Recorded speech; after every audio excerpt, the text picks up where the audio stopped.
Yesu ndeko na bolingo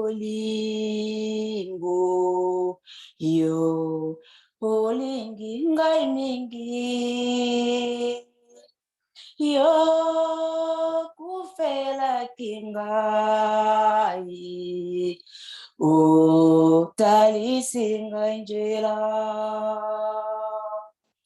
Yesu ndeko na bolingo yo bolingi ngai mingi yo kufelaki ngai pe otalisi ngai njela yemba Alleluia ngai nalingi kolo Yesu Alleluia na Yesu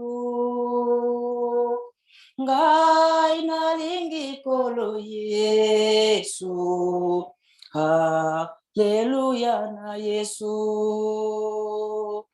ngai nalingi kolo Yesu Alleluia na Yesu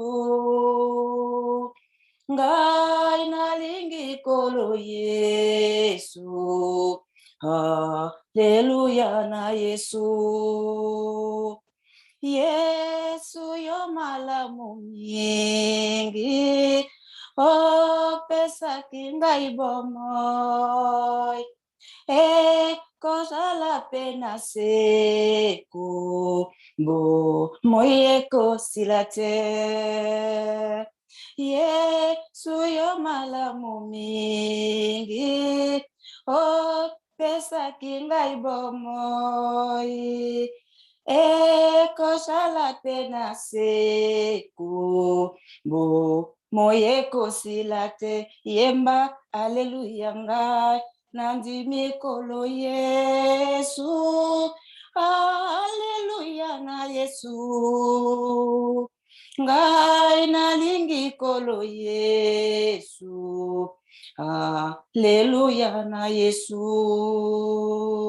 soko pasi sokoliwa yo kolongwa nangate yo sopaki makila tengai nazwa bomoi soko pasi sokoliwa yo kolongwa nangate yo sopaki makila tenga nazwa bomoi yemba Alleluia ngai nalingi kolo Yesu Masia Alleluia na Yesu ngai nalingi kolo Yesu Alleluia na Yesu atabato bakoboya yo bakolinga satana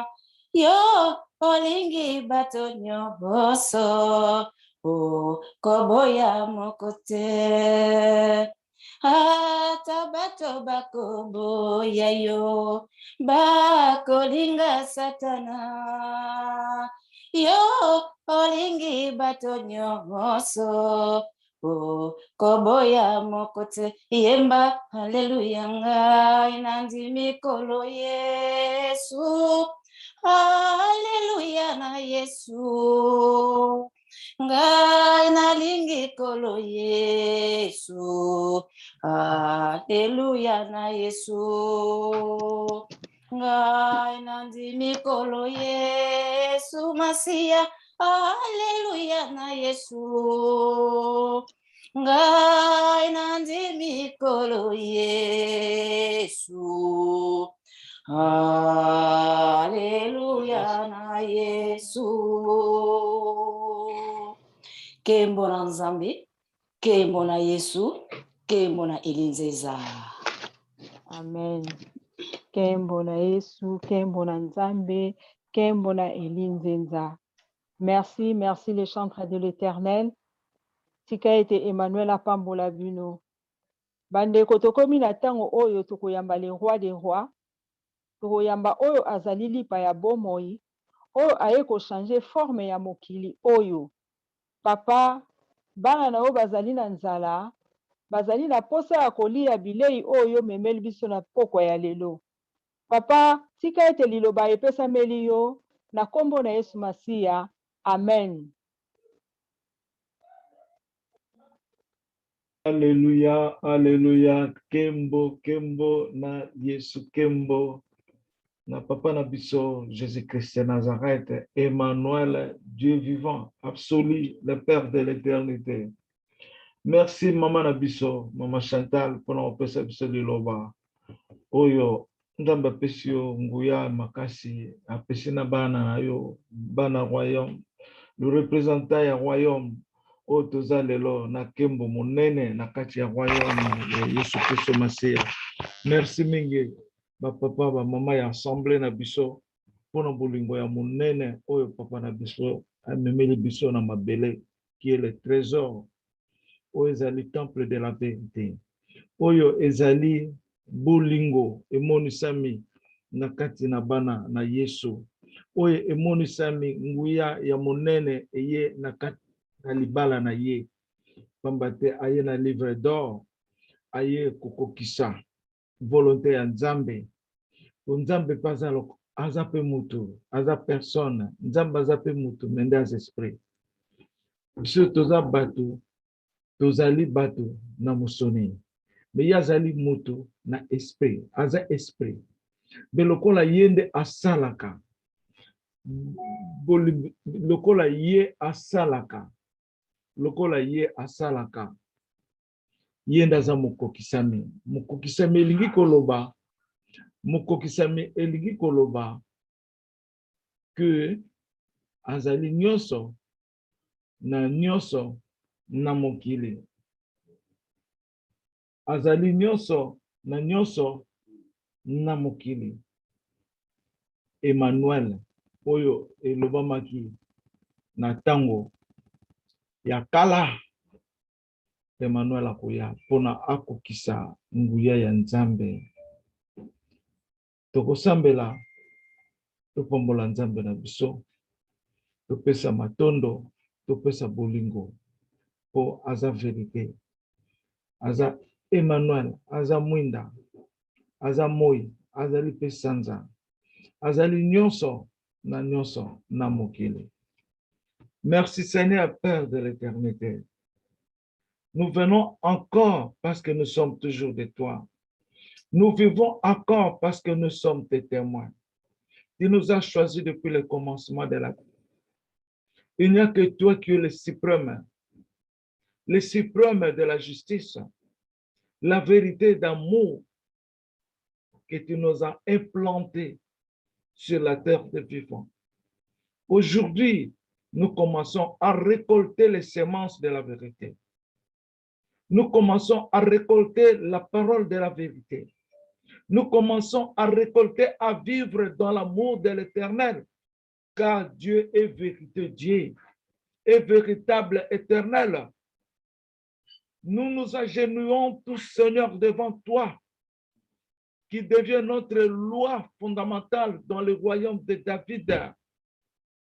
Dans le chapitre 45, verset 23, qui nous intitule « Tout genouillera devant l'Éternel,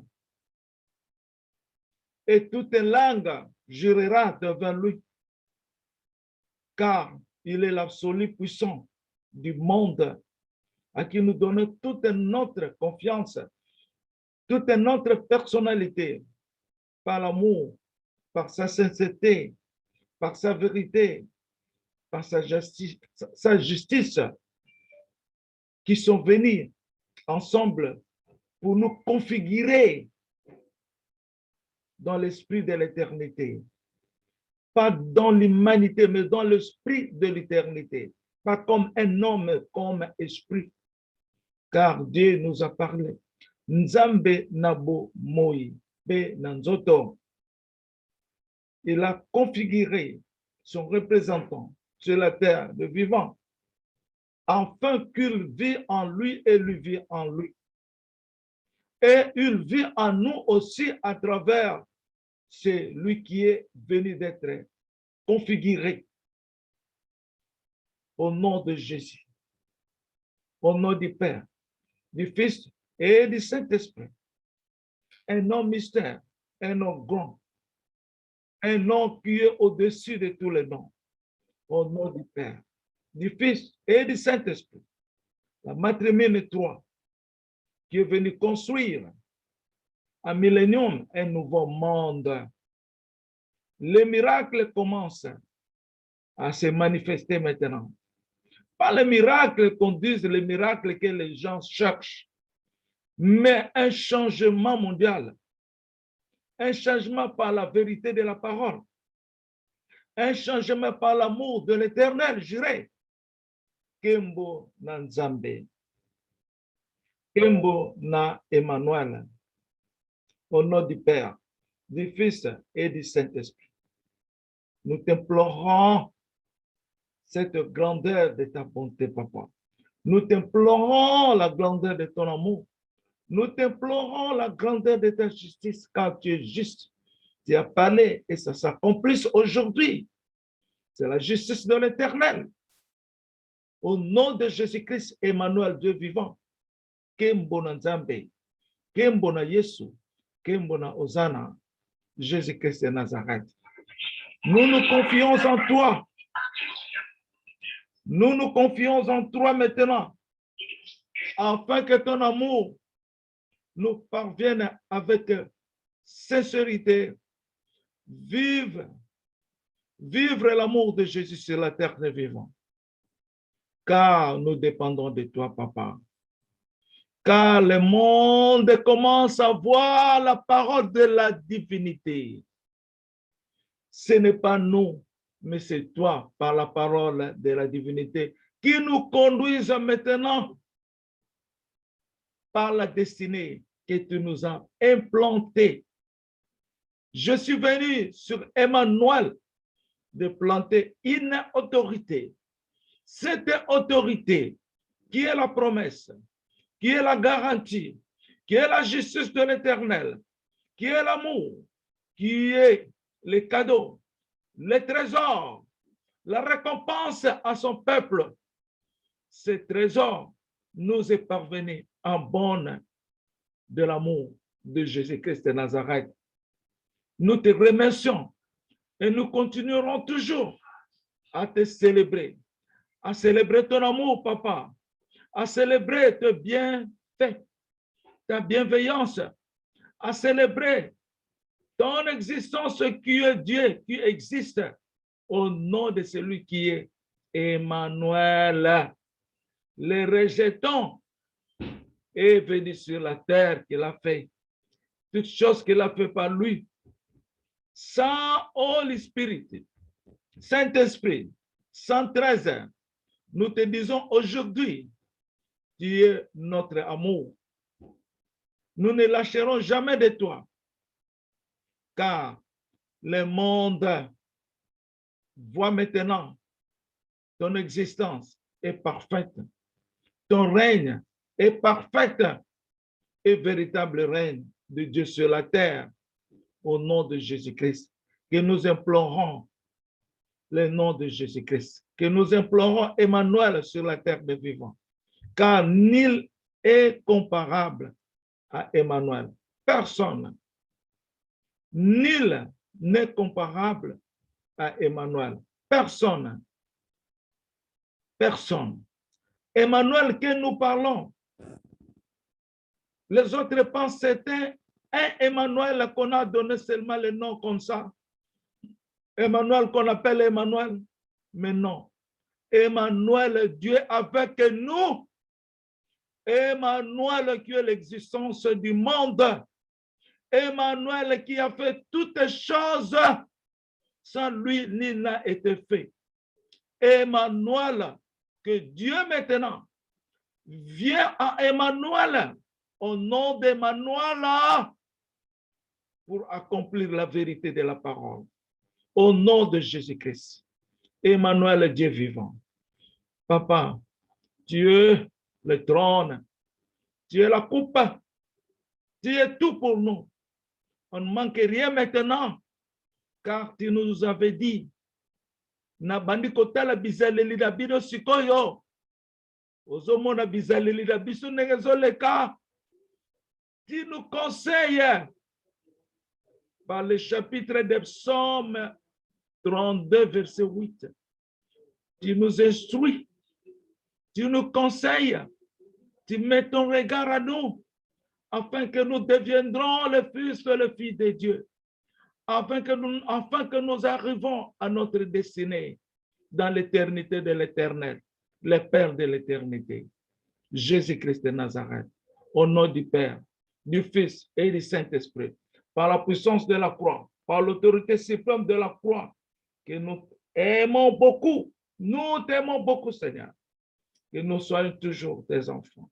Définitive, éternel, à perpétuité, na kombo na Yesu, nous déclarons. Amen. Amen. Amen. Amen. Amen, amen, amen. Kembo na Nzambe. Kembo na Kembo na Nzambe. Nzambe. Amen, Papa. Kembo na Amen. Yesu, Kembo na Nzambe. Kembo na Yesu. Kembo na Elinzenza. Amen. Esengo na mitema. Esengo na mitema. Eloko liboso na ngena yebisa bino, nazo yebisa bino nalingi chantre boyemba esengo ekoya mawape ekoya. Yango na senera komo yembelanga mikolo nyonso. Lelo yango na lamuki nango. Esengo ekoya mawape ekoya. Ba chantre. Maman Chantal pesa op. Amen, Le papa. chantre de l'Éternel, tokumisa papa na biso. Esengo ekoya. Na pesi bino parole na kombo ya Emmanuel. Merci. Amen. Ekoya mwana Nzambe banani bakoyamba ye. Bayenge beni bakoyamba ye. Eye mwana Nzambe banani bamoni ye. Iso bapona minde tomoni ye. Eye elinzeza banani bayokiye. Ana ya royaume toyokiye. O esengo, esengo ekoya mawape koya. Bazangi kondima bakosala na pasi. Bayenge beni bakoya baye. O esengo, esengo ekoya mawape ekoya. Bazangi kondima bakozala na pasi. Bayenge beni bakoyamba ye. Tango eye Emmanuel banani bamoni ye. Biso na royaume nde tomoni ye. Eye fumu Yesu banani bayambi ye. Biso na royaume nde toyambi ye. Ezongi wa David banani bayambi ye. Biso na royaume nde toyambi ye. O esengo, esengo ekoya mawape ekoya. Bazangi kondima bakozala na pasi.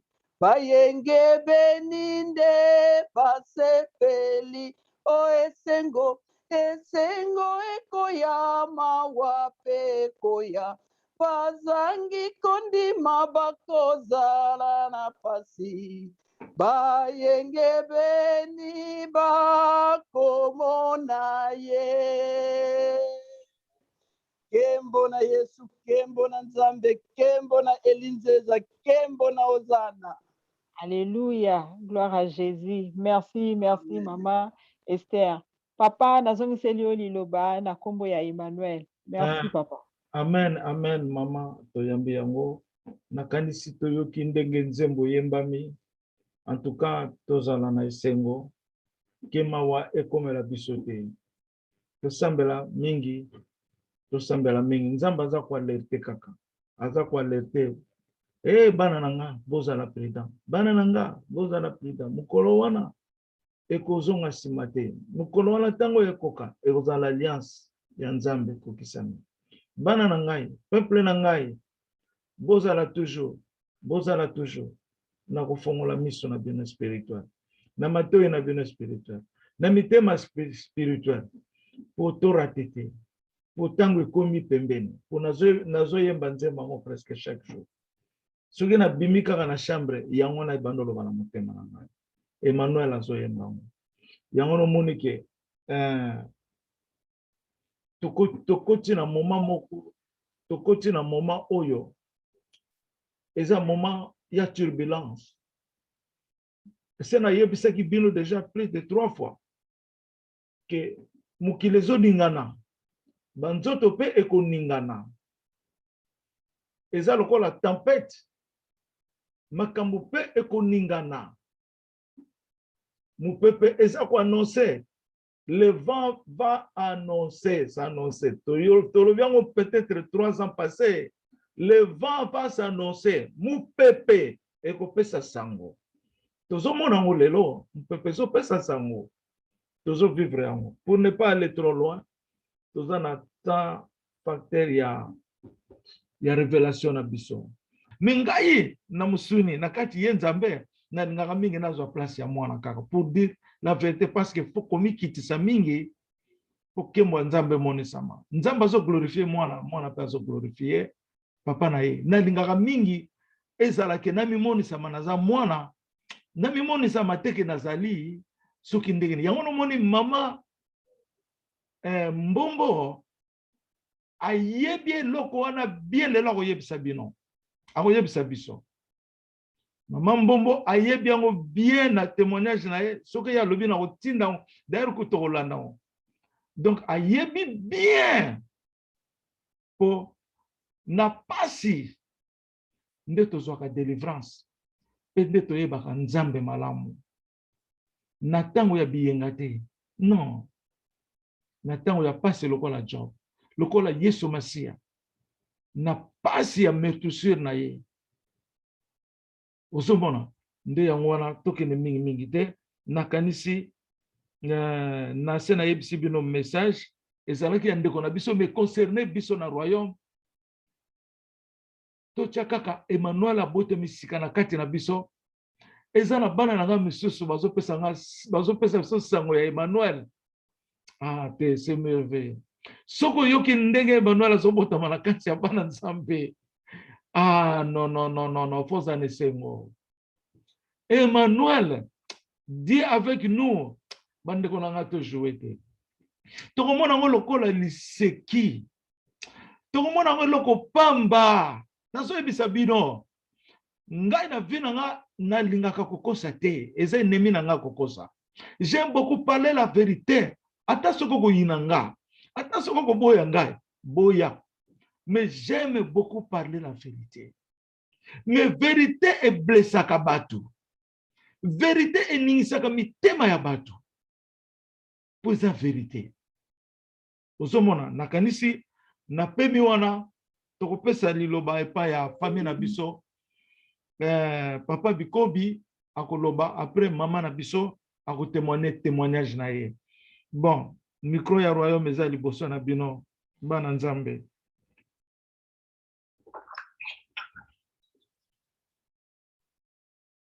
Okay.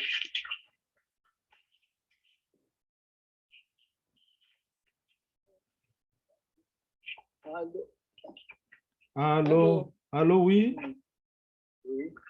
Oui, papa, c'est moi.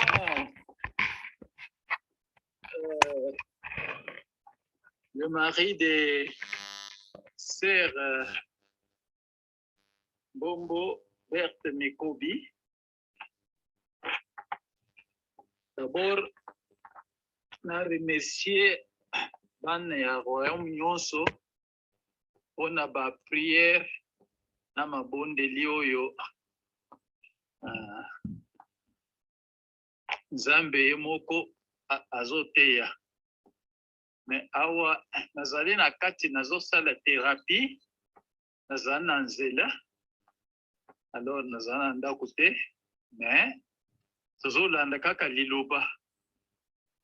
Alors car au commencement était la parole, et la parole est avec Dieu, et c'est Dieu lui-même qui parle. Donc, nazwaki nabelaki makasi, vraiment j'étais presque à la fin, mais avec la croyance nayebaki te ke ngai déjà nakotaki déjà na coma,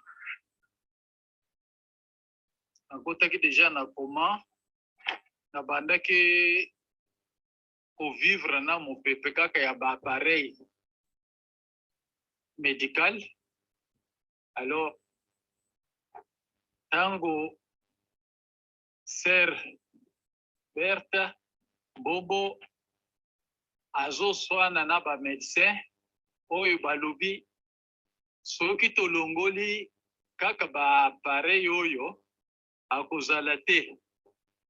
Awa tolobaka ki allemand, mais docteur wana abandaki koloba na français ayoki mwa moke.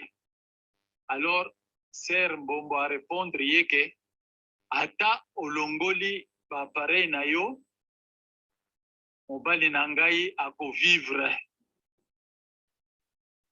azovivre. Tozali na nzambe oyo biso tosambelaka.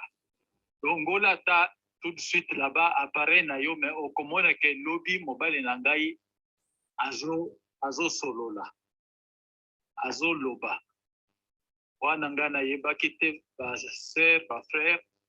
Alors wana madame aye koyebisa ngai ndenge makambo ebandaki koleka, mais eloko na sengi nayebisi na bino nyonso ke nzambe oyo ya papa Eli azali na azosala, nazali na kati na ye, maloba na ye ezali ya nzambe ye moko. Donc Dieu avec nous, Emmanuel. Alors nabikaki vraiment, nabikaki nayebaki te, mais madame Azaliao yenda koki kotémoigner malamu, parce que ngai nazalaki lisusu te nazokamo. D'ailleurs nalukaki papa mpona remercier ye, nasalaki adage pe a mama nayebisi bango na sœur Berthe nalobi ngai soki nzambe ya papa Eli etikaka ngai nakende, nalingaki kaka naya komema bino nyonso mibale, na mama sœur Shaida na mama Mbombo Berthe, makambo ya rayon mpe esili, ye atikali na bonzambe na ye. Alors maloba wana bango basekaki mingi, nalobi vraiment soki atiki ngai na glisse na libulu na yebi cause te, ngai nakoya komema basere tokei ye moko pe atikali na bana na ye, biso tozongi epa na biso esika alokotaki biso. Donc nazali na bomoi lelo tondima nzambe oyo azali nzambe ya solo. Ngai papa Mikobi mobali ya sœur Berthe Mbombo, alors na témoigner na mokuse ndenge wana nazalaki lisusu te. Merci bana nzambe. Amen. Amen. Amen. Amen. Bona nzambe kembo na Yesu kembo na elinzeza ozana ozana.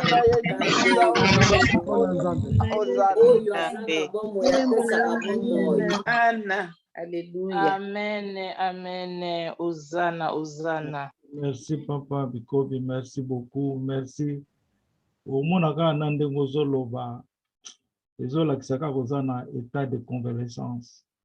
Donc yango na nayebisaki mama zwa ntan na yo papa toza na biso Jésus azali aza je suis tozali tokosolola kaka po aza je suis Zwata na yo mama zala presete mokolo nzamba kolinga nde yango tobandi koyoka yo victoire ya Yesu emonisami yango na siko tozonga na mama na biso mama Berthe Mbombo Bikobi mama vraiment apesa biso po yenda za témoin oculaire ya papa imaka mosusu ayebaki te alobi azalaki susu te ifo balongola kaka bombona ake na ye ya alobi bolongola ta sikoyo mama na biso ya royaume toyoka yo na bolingo ya Nzambe.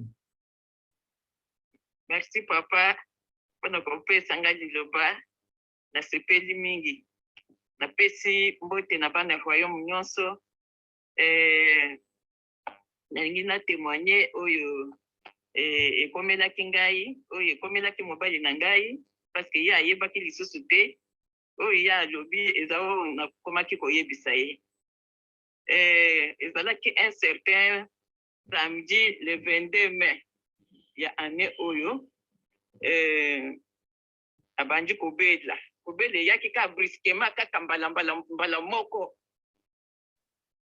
samedi wana tokei hôpital tokei na ye hôpital balobi na ngai nakota te ye moko akota mais eta azalaki mais nzela tobandaki koloba na biso tozosolola tant tokomi kuna bakotisi ye kuna ngai natikali libanda ya hôpital parce que nasalaki nano test ya covid te ou bien ozwi test osali test ou bien ozwi vaccin alors natikalaki libanda nazobondela kaka libanda wana liloba na ngai ezalaki kaka te Nzambe nga nalingi natikala veve te mpo kaka ndenge tobandaki kokende na mobali na ngai nazomona azochange makolo ekomi kovimba elongi ekomi kochange nazokomprendre te me nabandeki kaka kobondela ntango atikali kuna nazongi na ndako nasali audio nabengi papa nasalilaki yo audio nayebisi ye papa mobali na ngai azobela makasi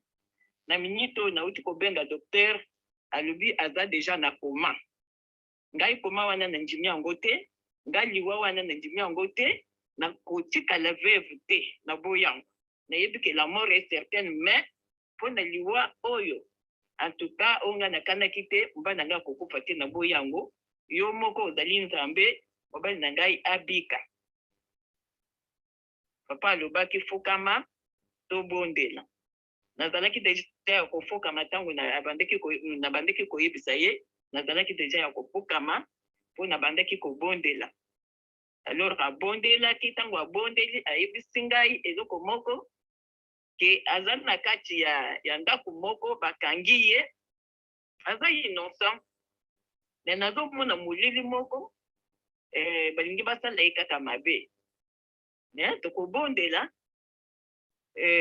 mpo Nzambe ayokela ye mawa papa abondelaki asengaki nano mawa na Nzambe likolo ya mobali na ngai epuis abondelaki ayebisi ngai kobanga te volonté ya Nzambe ezokokisama akokufa te abondeli mama Shaida mpe abondeli Nzambe apambole mama na biso Shaida makasi mpo na moma oyo atikaki biso te tous les jours ezala na minui abandeki kobenga mpona kobondela na hôpital abandeki toujours kobenga Nzambe apambole ye makasi alors le lendemain naye kobenga docteur nake nasalisi test ntango nasalisi test bakotisi ngai nakoti kuna nakuti mobali na ngai na koma ya kovimba avimbi deja makasi donc azalaki lisusu motu te elongi mpenza ya moto asi akufa avimbi comme il faut mbetu mobimba ya kovimba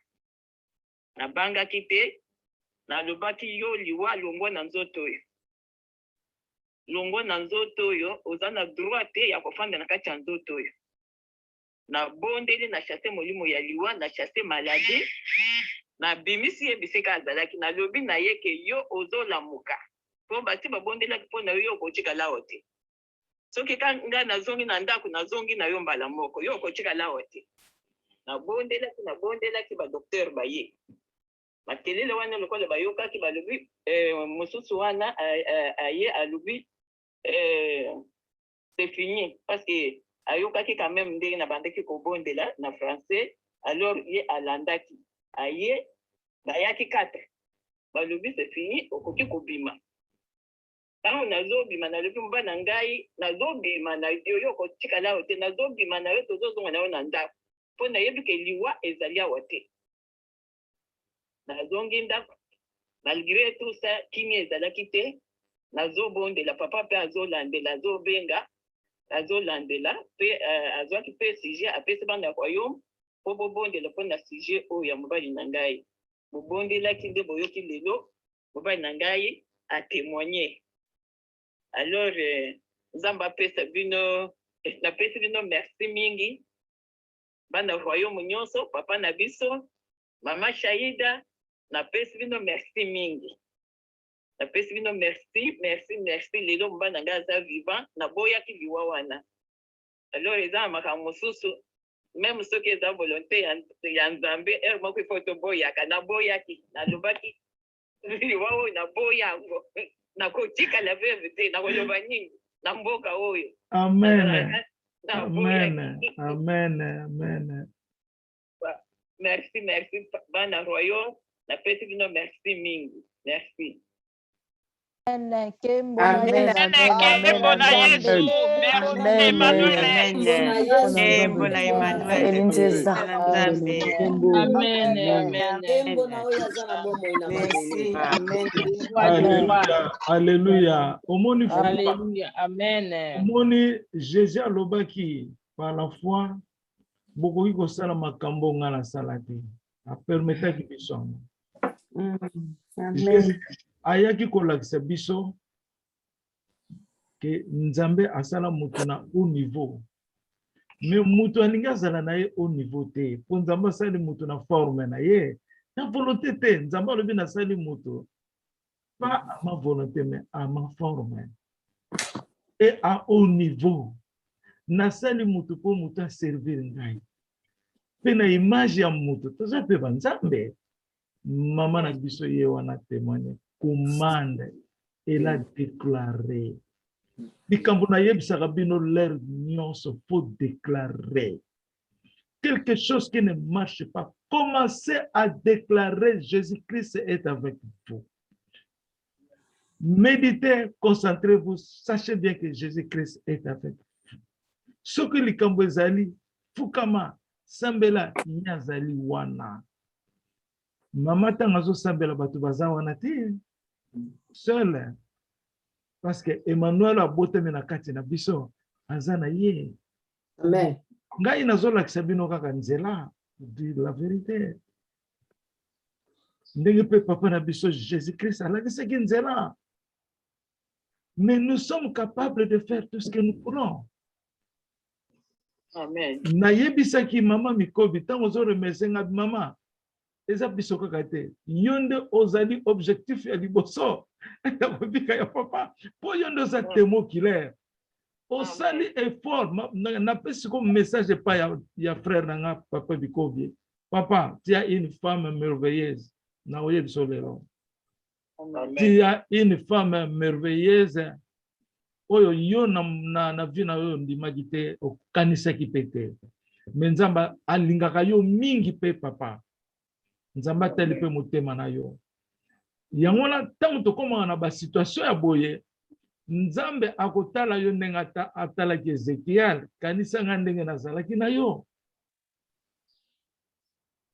Papa nayokaki témoignage na ye moke na mama na famille na ye asali makambo minene me balingi ye te. Nga moko pe namonaki likambo yango po moya koloba eza te. Namonaki makambo misato epai bakangaki ye. Me nga nayebisaki Nzambe kaka ndenge pe mama lobi.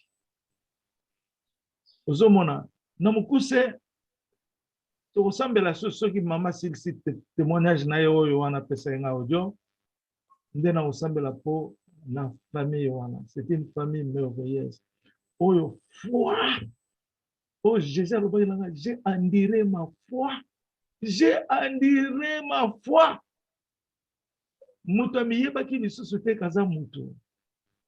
Mama azomona mobali nesa vimbi. Basi mususu, batu mususu aobana kolela bamami na mabele. Ya lobi na yaki na yo na kozonga na yo. Elle a fait une commande au nom de Jésus-Christ. Commande yangwana tozoloba. Discipline égale amour, amour égale Jésus-Christ.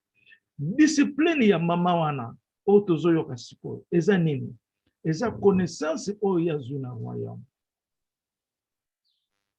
Connaissance yazwi na royaume. Biso bazofinga biso bazondima te bazomene bakampagne. Mais mibale misato baza na vérité. La vérité de Dieu égale un grand témoignage. Toza na ntina ya nombre ya bato te lokola matiti. Toza na ntina ya qualité de foi. C'est ce que nous avons besoin à nous pour nous. Sabino, nous avons besoin de qualité. Merci mingi na tozomisi matonde pa ya papa na biso Jésus.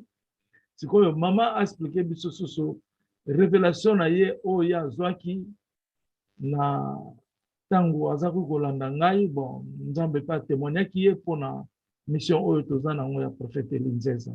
Mama soko zana temps ou bien jour mususu ça dépend na yo mama. Surtout zaka bien veillant na yo ndenge yo komone la problème exact d'autres ebike Yesu na biso babengaka ye je suis. Ozomona kaka yo comme ça tokosambela pona famille oyo pona famille nyonso ya Nekongo ke nzambe asala makambo minene lisusu. Amen. Amen mama. Amen papa.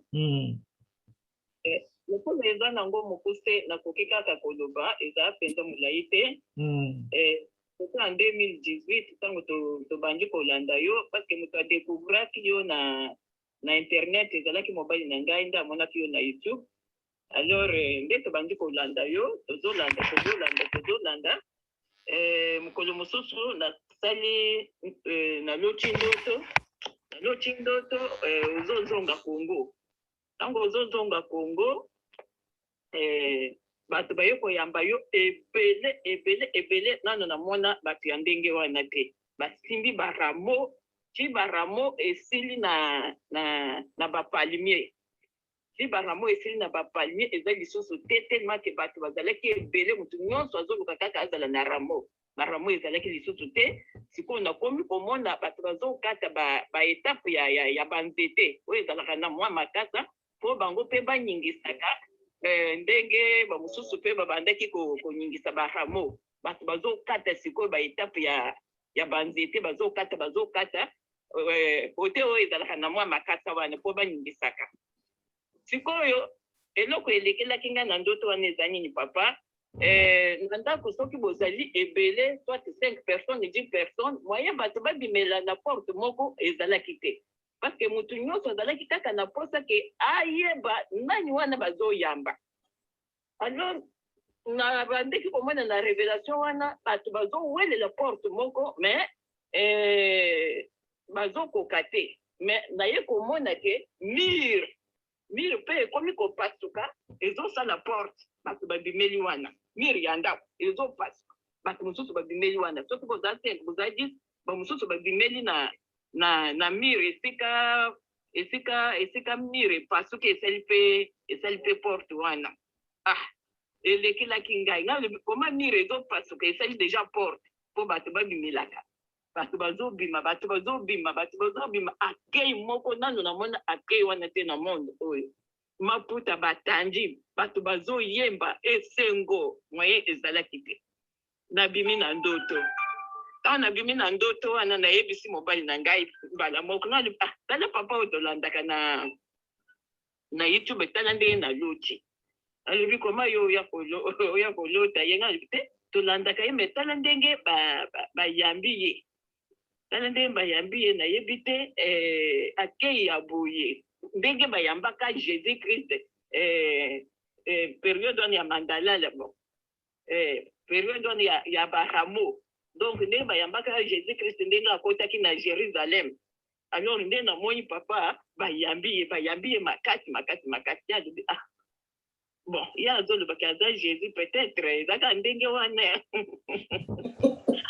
Toteki na biso eleki. Mais ce qui n'a eu comme révélation pour papa le baki ke ba mosusu nzambe mpe ate alobela bango me batikalaka jamais kotémoigne yango nde nakanisi mbala moko alobi ngai mpe balakisaka ngai ndenge mire ebandaki kopasoka esali porte bato bazobima mpo bakende koyamba papa ifo naloba mpe révélation oyo eza mpe ya kala me naloba yango eza ndenge wana papa. Bongo siko commentaire nini okoki kosala na message opesi biso? Commentaire nini okoki kopesa conseil? En tout cas commentaire nakoki kosala to conseil toyoka oyo papa Eli azali koloba. Azali papa kande tozomona ye boye te. Yesu Kristo afandi wana me tolingi koyeba ye te.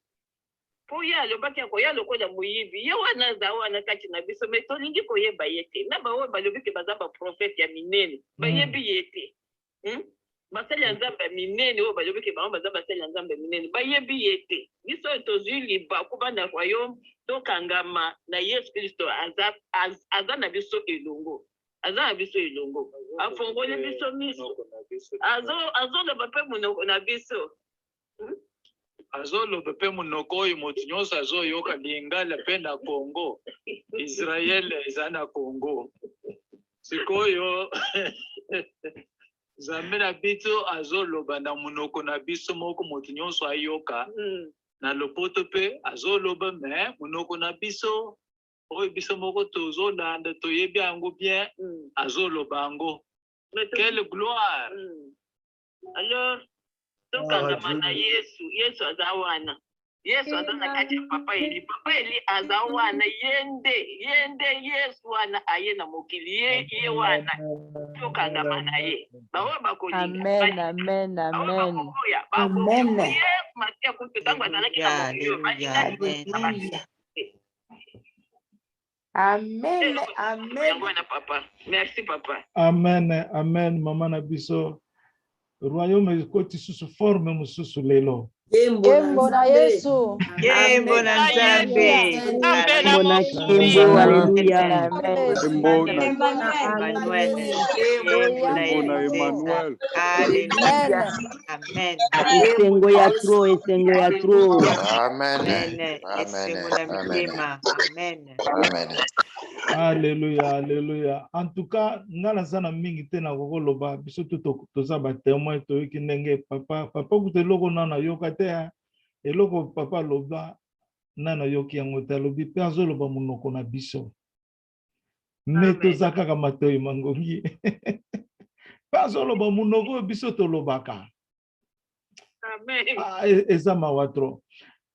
Pe mama lobi mire zo fungwama soki plus de 5 personnes bana ndako miri yango moko efungwami po batona bazwa retard te po bakando komona mosani monene ya Nzambe wana miri zo fungwama ba ramo ya palmier esili bato bakomozwa ba branche ya banzete mosusu bazozwa ba maputa bazosuka oyebi kala mingi te Jésus azoya.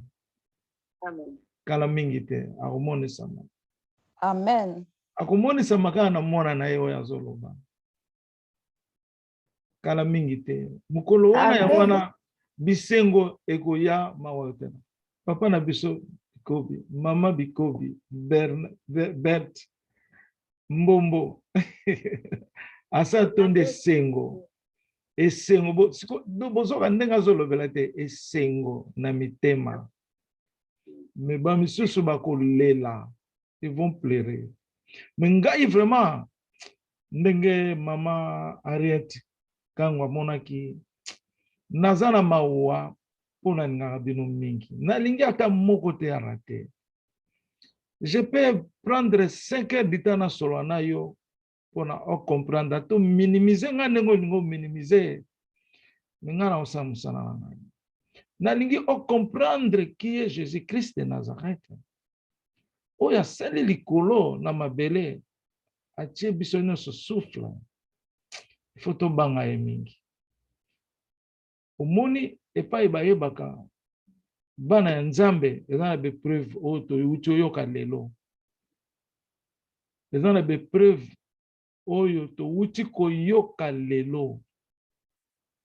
Ngena pesa exemple nzamba limbisanga pona pesa exemple wana ya mama muya. Peut-être mama muya tengana loba po ye na makanisi na ngai. Mama muya azalaki na koko na ye moko. Azali na koko na ye. Bolimbisa ngai. Azana koko na ye. Ba âge à 15 ans, hein maman? Fongola micro. 16 papa, 16 ans. 16 ans. Bon na l'air on a ce qui na âge nini. Je crois 16 ans. 16 ans, OK. Avant to kene na Bruxelles, mama yebisanga koko na yo azana cancer, suki ebando longwa, ebando ya jaune, papa to sambela. Ah. Na biwana za mona na ngai peti. Mama mu yakoki ko témoigner, nani azalaki ko forcer ko sambela, azalaki yo obenga ngobe nani azako benga. Yo papa, yo mutu ozalaki ko benga. Mukolo likambo azo kipe na ite. Ngai nazo benga mama. To sambela pona koko na biso. To sambela pona koko na biso. Koko suki sili na mutu. To sambela pona koko na biso. Ye moka sako kipete. Menga nazaki na pasi na motema. Pona oyeba ke na lingi bino, na lingi pe ba famille na bino bilamba na bino nyonso. Un jour, maman benga abi papa, grâce à Dieu, moi na biki, kutu suke bando zonga. Cancer nyonso elongwe, moi na 16 ans mawa, a jone za kosalanga mawa tro. Asali nini na mukilo. Nzambe papa na biso asovaki ye. Tango na ke na Bruxelles, fallait ba monanga te mama. Oya asali yango eza ngai te eza Jésus Christ ya Nazareth. Tika lokumu ezonga na ndako, kolinga kozwa ba honneur te. To bopesa nga honneur te.